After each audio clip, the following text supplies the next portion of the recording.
तो भैया हम सबको पता है कि 15 अप्रैल को वैसाख महीने में पड़ने वाला जो मंगलवार का दिन है वो आ गया है और आप सभी लोगों को आज के इस मंगलवार के दिन 12 काले तिल से एक छोटा सा उपाय करना होगा, जिससे आपकी इच्छा तो पूरी होगी, साथ ही साथ आपकी फैमिली में, परिवार में किसी भी प्रकार से कोई संकट, कोई तकलीफ़ें, कोई दुविधा चल रही होगी तो वो प्रॉब्लम भी हमेशा के लिए ख़त्म ज़रूर हो जाएगी ना। बहुत ही अलग तरीके से आपको बताऊंगा, वीडियो को पूरा देखेंगे। ठीक, देखो सबसे पहले यहाँ पे समझने की कोशिश करिएगा। मैंने स्क्रीन पे लिखा हुआ है कि 12 काले तिल हमें लेने हैं, लेकिन ज़रूरी नहीं है कि आपको 12 ही काले तिल लेने हैं ना।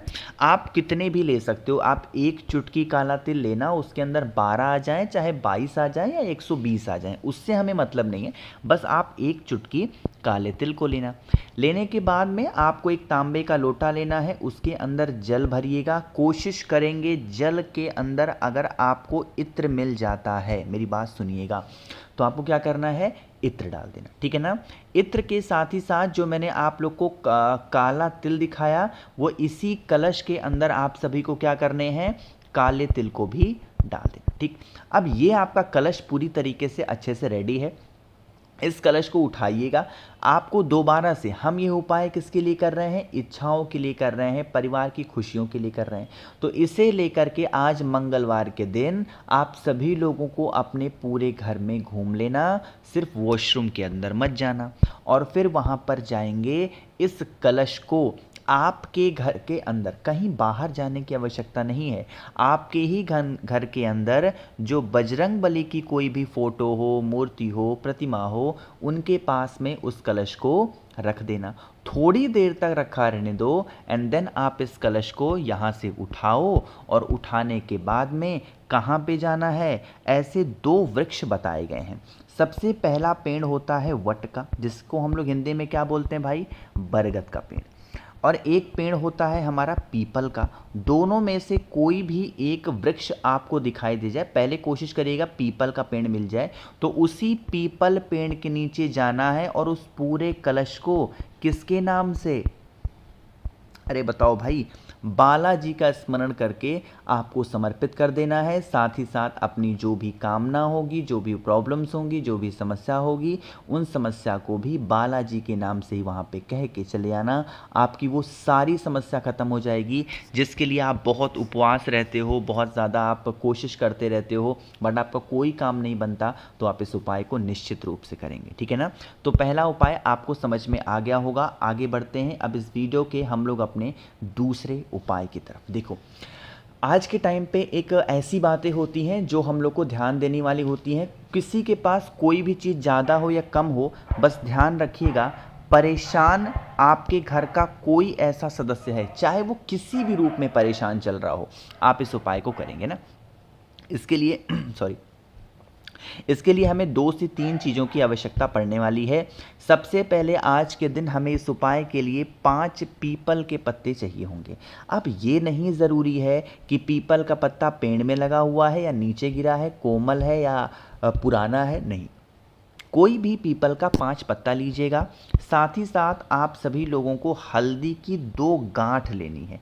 हमें इस उपाय के लिए पिसी हल्दी की आवश्यकता नहीं है, आपको हल्दी की 2 गांठ लेनी है, और उसे लेंगे, तांबे का लोटा लीजिएगा, इसके अंदर जल भरेंगे। अब मेरी बातों को बहुत ही ध्यान से सुनिएगा कि हम एक्चुअली में इस जल के अंदर कौन कौन सी चीज़ों को डालेंगे। सबसे पहले आप सभी को इस कलश के अंदर डालना है 1 चुटकी काला तिल। दूसरे नंबर पे इस कलश के अंदर डालना है जो मैंने आपको 5 पीपल के पत्ते दिखाए उसको। तीसरे नंबर पे जो मैंने आप लोग को हल्दी की 2 गांठ दिखाई है, उसे भी आपको क्या करना है, इस कलश के अंदर डाल देना। अब ये आपका पूरा कलश रेडी है। अब आप इस कलश को उठाना, लेके कहाँ पे जाओगे, महादेव के शिवलिंग के पास में। यहाँ पर पहुँच करके आपके पास में क्या है, जो जल है उसे महादेव के शिवलिंग के ऊपर समर्पित कर दिएगा। परेशानी हो, कितनी भी प्रॉब्लम चल रही हो, कोई आपकी इच्छा पूरी नहीं हो पा रही है, हमें बस एक ही नाम ध्यान होना चाहिए और वो नाम है कुंदकेश्वर महादेव। तो आप सभी को कुंदकेश्वर महादेव के नाम से उस जल को महादेव के शिवलिंग के ऊपर चढ़ाना। अभी वीडियो ख़त्म नहीं हुई है। अब आपको क्या करना है, जब आप शिवलिंग के ऊपर जल को समर्पित कर दोगे तो यहीं शिवलिंग के ऊपर ही तो पीपल के 5 पत्ते कहीं आकर के रुकेंगे। इन 5 पीपल के पत्तों को उठा लेना। जो आप जल चढ़ाओगे माता अशोक सुंदरी के स्थान से थोड़ा सा जल रोक लेना। जो जल रोका है आपने जिस पात्र में, उसी पात्र में आपको क्या करना है, जो मैंने आप लोग को अभी दिखाया ना, क्या नाम है, जल, ठीक है ना, उस जल को रोक लेना। और रोकने के बाद में जो पीपल के 5 पत्ते हैं वो उसी कलश के अंदर डाल के कहाँ पे जाओगे? अरे बताओ भाई, आप अपने घर पे जाएंगे और घर पे ले जा कर के जो भी व्यक्ति परेशान है उसके ऊपर से वही पीपल के पत्ते का छिड़काव मात्र अगर आप कर देते हैं तो आपके घर परिवार की परेशानियां खत्म होंगी। दूसरा बात, जो पीपल के पत्ते आपने छिड़काव किए हैं जल का, उसी पीपल के पत्ते को किसी पीपल वृक्ष के नीचे ही लेके जाएंगे और चुपचाप रख करके चले आएंगे। सारी तकलीफ़ें आप ही ख़त्म हो जाएंगी। बस एक बार करिएगा ज़रूर लेकिन उपाय को, ठीक है ना। तो यहाँ पे 2 उपाय की बातें हमने कर ली है। आगे बढ़ते हैं इस वीडियो के हम लोग अपने तीसरे उपाय की तरफ, जो कि हम सभी को किससे करना है?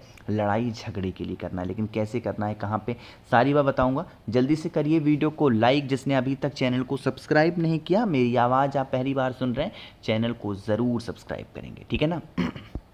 अच्छा देखो, मैंने अभी भी आपको बताया ये उपाय स्पेशली किसके लिए होगा? लड़ाई झगड़े के लिए।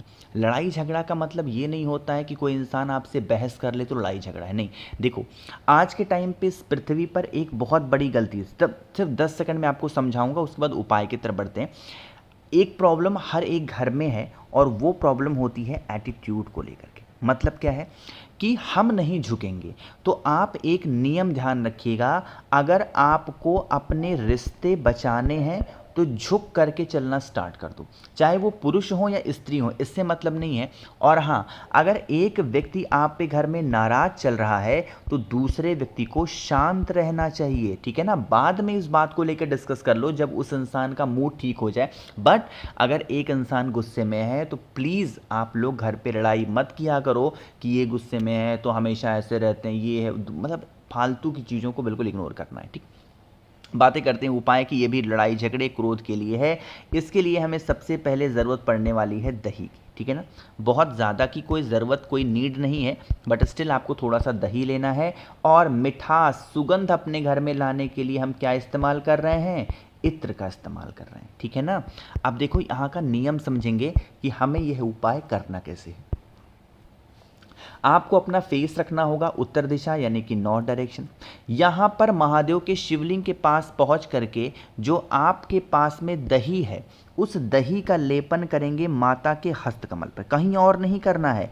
ये जो स्थान आपको, जिसको हम लोग प्यार से कटी भाग भी बोलते हैं, इस कटी भाग पर खूब अच्छे तरीके से आपको वही दही का लेपन करना, ठीक है ना।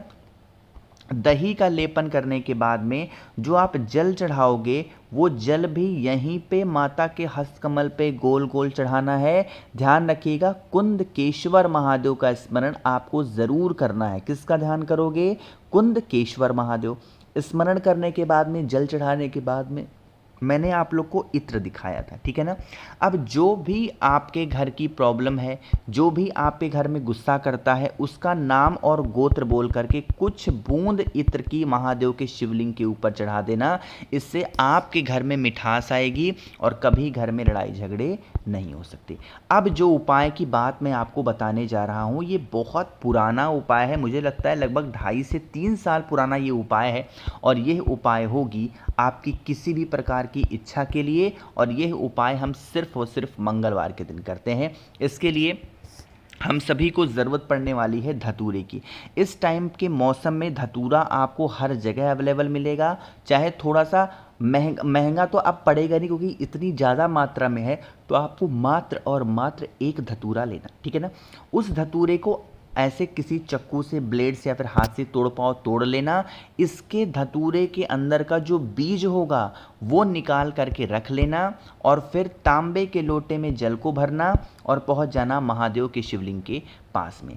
जो आपके पास में धतूरे का बीज है उसे अपनी मनोकामना कह के महादेव के शिवलिंग के ऊपर रख करके और फिर 1 लोटा जल कुंदकेश्वर महादेव के नाम से समर्पित करके यहीं पे महादेव के शिवलिंग के ही ऊपर, धतूरे के बीज के ही ऊपर अपना दाहिना हाथ राइट हैंड रख करके आपकी जो कुछ भी इच्छा है वो अपनी इच्छा के बारे में बता देना।